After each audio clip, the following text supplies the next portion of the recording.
A tradicionális magyar receptjeink, vagy a nagymamánktól, anyukánktól örökölt receptjeink mellett szerintem most már szinte mindenkinek van olyan távol-keleti receptje, vagy étele, amit igazán szeret. Tehát már közel kerültek hozzánk ezek a távol-keleti finomságok is. Úgyhogy teljesen klasszikus alapanyagokból, csirkecomból, brokkoliból készítek most egy ilyen nagyon finom, édeskés, szójás, fantasztikus egytálételt.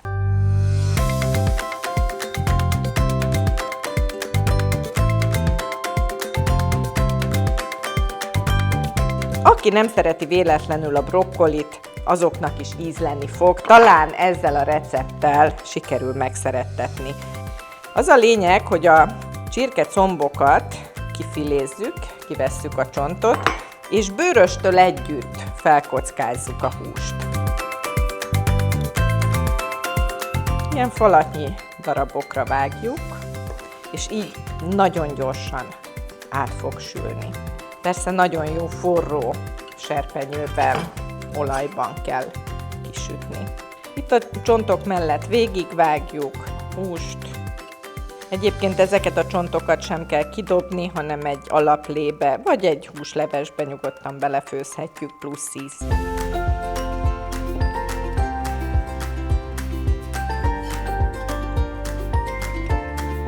Egy kis olaj, amit már forrósítok is, előtte azonban egy picit besózom ezt a húst, és amikor jó forró lett az olaj, akkor teszem bele, ugyanúgy, mintha sztéket sütnénk. Füstöl is, úgyhogy jöhet bele a hús. Hogyha ilyen forró olajban sütjük, tényleg a maximumon, akkor csak arra kell figyelni, hogy a bőrös oldala mindig jól megpiruljon, de nagyon-nagyon gyorsan átsül. Ez a módja annak, hogy szaftos maradjon a húskocka, de nagyon gyorsan elkészüljön.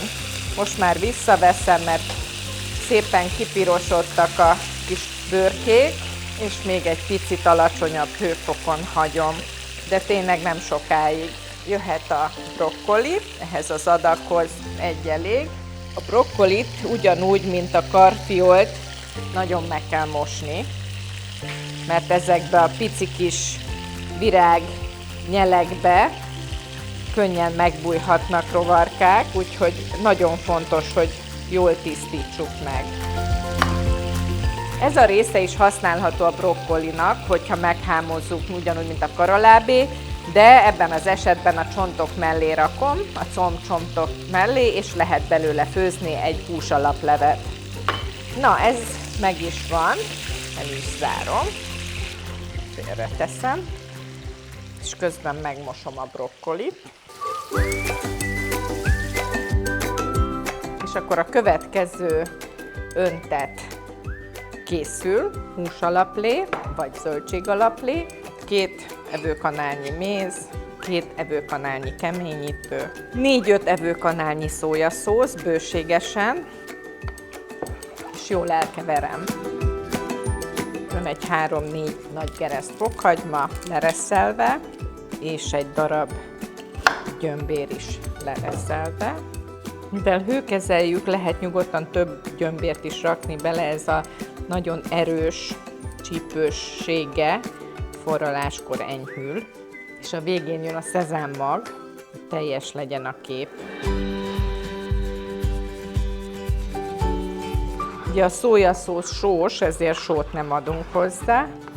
És akkor fogunk egy edényt, és ebbe az edénybe beleöntöm ezt a fűszeres alaplevet, és jöhetnek a brokkoli rózsák bele. Csak annyira főzzük, hogy a brokkoli még ropogós maradjon. Tehát tényleg 1-2 percig. És 1-2 perc főzés után hozzáadom a csirkét is. És tálalható, lehet enni rizssel, leginkább főtt rizssel, vagy egy jó házi tésztával. Minden esetre ugye, mivel ez egy szaftos étel, kell mellé valami, amire rászedjük. Jöhet hozzá a csirke, azért azt a zsiradékot nem teszem hozzá.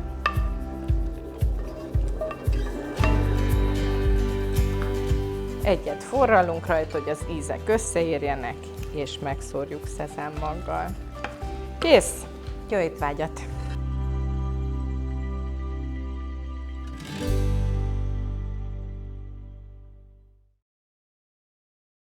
Borbás Marcsi minden könyve a www.1.shop.hu oldalról rendelhető.